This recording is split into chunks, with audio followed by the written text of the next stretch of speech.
List से element remove करने के लिए बेसिकली 4 मेथड्स यूज किए जाते हैं, रिमूव, पॉप, डेल और क्लियर। जो रिमूव मेथड होता है वो बाय वैल्यू एलिमेंट को रिमूव करता है। जब काफ़ी बार क्वेश्चन पूछा जाता है कि वैल्यू के थ्रू एलिमेंट को डिलीट करना है तो कौन सा मेथड यूज किया जाता है, तो वो रिमूव मेथड यूज किया जाता है। पॉप मेथड जो होता है बाय इंडेक्स एलिमेंट को रिमूव करता है, और डेल मेथड भी बाय इंडेक्स वैल्यू रिमूव करता है। क्लियर मेथड जो होता है वो लिस्ट में जितने भी एलिमेंट्स होते हैं सभी एलिमेंट्स को लिस्ट से डिलीट कर देता है। इसमें ना कोई वैल्यू गिवन होती है ना कोई इंडेक्स गिवन होते हैं। ये होता है लिस्ट ऑब्जेक्ट डॉट क्लियर।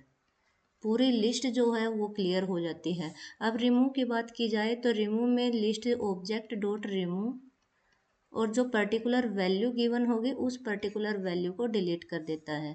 अब मेन डिफरेंस आता है पीओपी और डेल मेथड के बीच में। दोनों ही इंडेक्स के थ्रू एलिमेंट को डिलीट करते हैं। पॉप मेथड जो है वो 2 टाइप से यूज किया जाता है, एक होता है विद इंडेक्स और एक होता है विदाउट इंडेक्स।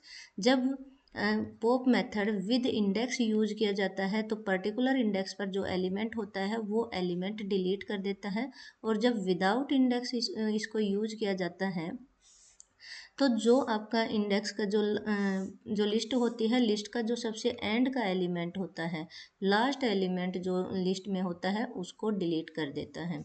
डेल मेथड भी 2 टाइप से यूज किया जाता है, अगर लिस्ट से सिंगल एलिमेंट रिमूव करना है या फिर मल्टीपल एलिमेंट रिमूव करने हैं तो डेल मेथड यूज किया जाता है। जब सिंगल एलिमेंट डिलीट करना है तो इसमें सिंगल इंडेक्स दे दी जाती है, इस इंडेक्स पर जो एलिमेंट होगा उसको रिमूव कर देगा। अगर मल्टीपल एलिमेंट डिलीट किए जाते हैं तो रेंज मेथड के थ्रू इसको यूज किया जाता है। यहाँ पर रेंज दे दी जाती है, जो रेंज गिवन होगी उसमें जितने भी मल्टीपल एलिमेंट्स होंगे सबको डिलीट कर देता है।